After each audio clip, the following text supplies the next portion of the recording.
Esta es la tercera parte del lenguaje. Hoy hablaremos de la escritura.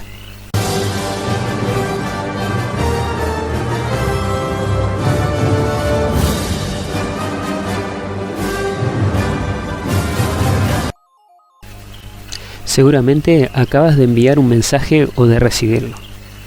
Y hay una gran posibilidad de que ese mensaje sea escrito. La encontramos en nuestro día a día, cada minuto, pero seguramente no eres de preguntarte cómo surgió nuestra escritura. Se envían millones de mensajes en el día. Leemos libros, cómics, subtítulos, memes, publicidad y una extensa variedad de etcéteras. La escritura es de las cosas que más nos rodea, aunque lo tomamos tan natural que ni siquiera caemos en cuenta de que no siempre las letras estuvieron allí. Hubo un tiempo que la escritura no existía. Ahora sí te preguntas, ¿cuándo surgió?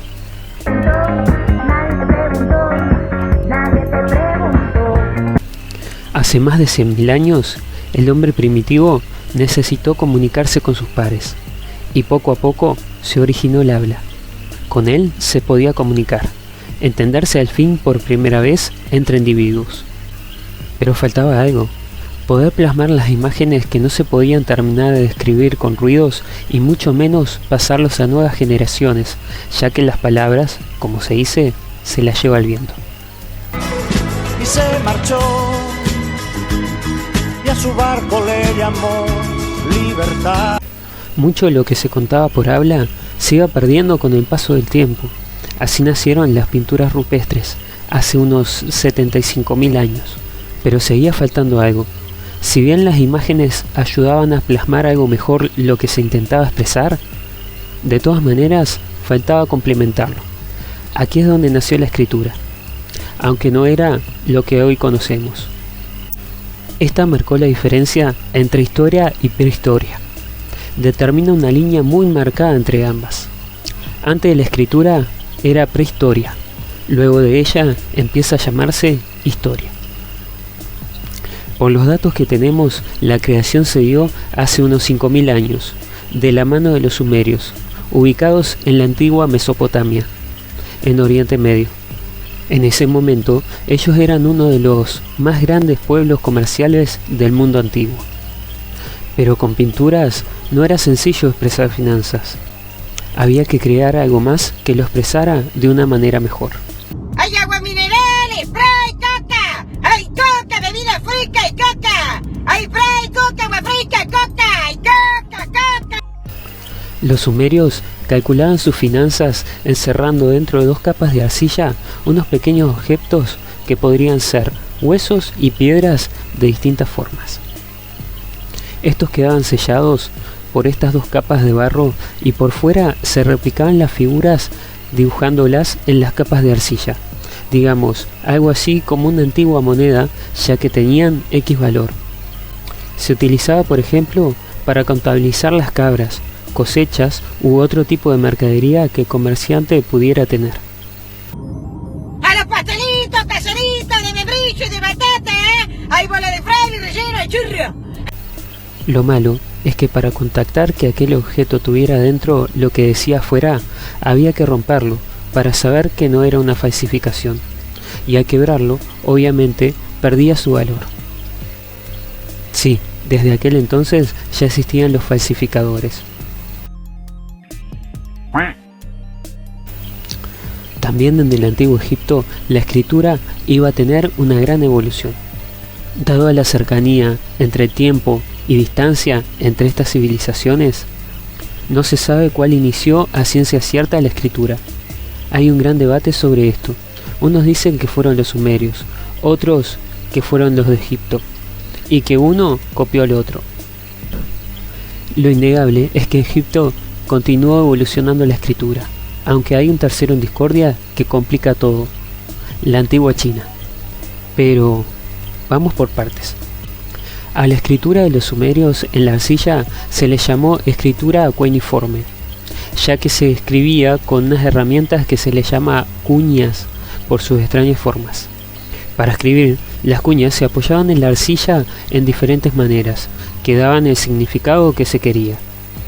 Poco a poco fueron evolucionando de aquella manera rústica de contabilizar y la cambiaron utilizando pequeños dibujos de animales, caras y herramientas para expresar emociones o acciones. Algo así como los primeros emojis feos de Nokia 1110. Ahí es cuando los egipcios llegan con sus emojis de WhatsApp, llamados jeroglíficos, los cuales tenían más variedad y por tanto podían expresar mucho mejor lo que necesitaban decir. Por su lado, China tenía aún más complejo su catálogo de emojis, aunque era más compuesto y era muy similar al ya conocido.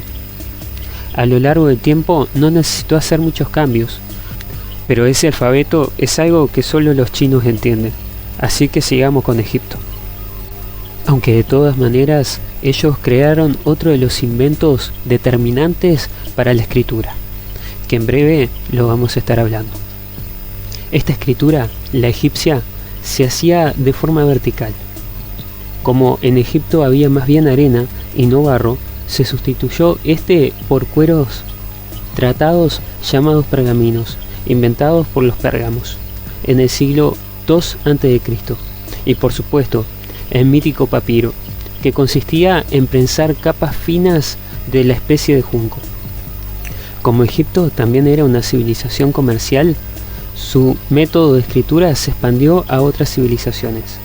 Así es como la escritura sumeria, egipcia y china fueron mezclándose por el mundo en otras civilizaciones.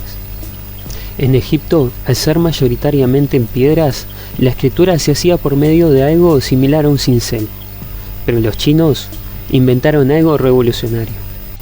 En el año 105 después de Cristo, Tis Ailum, un dignatario de la corte imperial, descubrió que mezclando con un proceso determinado tela usada, corteza de árbol y redes de pesca, obtenía un material más flexible y duradero que el papiro y más económico que el pergamino.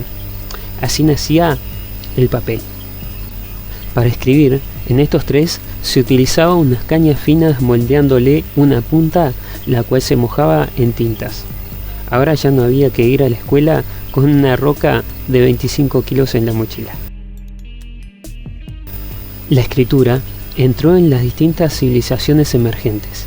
Los hebreos invirtieron la forma de escribir, dejó de hacerse de manera vertical para hacerlo horizontalmente. Como al escribir con tinta de manera vertical era producto de accidentes, corriendo las tintas y arruinando las escrituras, era mejor hacerlo de izquierda a derecha. Pero como era confuso leerlo de esta manera, se optó por rotar los símbolos de costado luego de escrito, y se volvía a poner vertical y listo, se leía como siempre. De esta manera es que poco a poco los símbolos fueron deformándose y cambiando el significado. Por eso, cuando los hebreos empezaron a rotar los símbolos, el símbolo de Wei, que los fenicios ya habían deformado y llamaban Alf, no ese Alf, los hebreos le llamaron Aleph, y los griegos la volvieron a rotar y la llamaron Alfa. Luego, poco a poco, terminó llamándose como le conocemos hoy, la A. Y así, cada símbolo terminó transformándose en la letra que conocemos hoy. Aunque, ¿sabías que primero se inventaron los números? Pero eso lo veremos en otro video. Bueno, me despido. Muchas gracias por ver. Espero que este video aporte para nuestro conocimiento. Si te gustó, suscríbete, comparte y da me gusta. Y haz algún comentario. Y no te olvides darle a la campanita para que te avise cuando subo más contenido. Lo que quieras compartir y o sugerir siempre aporta para mejorar. Nos vemos. Pero seguramente no eres de preguntarte cómo surgió nuestra escritura y una extensa variedad de etcéteras. Aquí es donde nació la escritura. Aquí es donde nació la escritura. Por los datos que tenemos, la creación se dio hace unos 5000 años, de la mano de los sumerios, ubicados en la antigua Mesopotamia. Por los datos que tenemos, la creación se dio hace unos 5000 años, de la mano de los sumerios, ubicados en la antigua Mesopotamia. Sí, desde aquel entonces ya existían. Sí, desde aquel entonces ya habían falsificado. Lo innegable es que Egipto, a la escritura de los Algo así como los primeros, en el año 105 después de Cristo, en el año 105 después de Cristo, Ailum, la escritura entró en las distintas civilizaciones emergentes. Los hebreos, de esta manera es que poco a poco los símbolos fueron deformándose y cambiándose su. Por eso, cuando los hebreos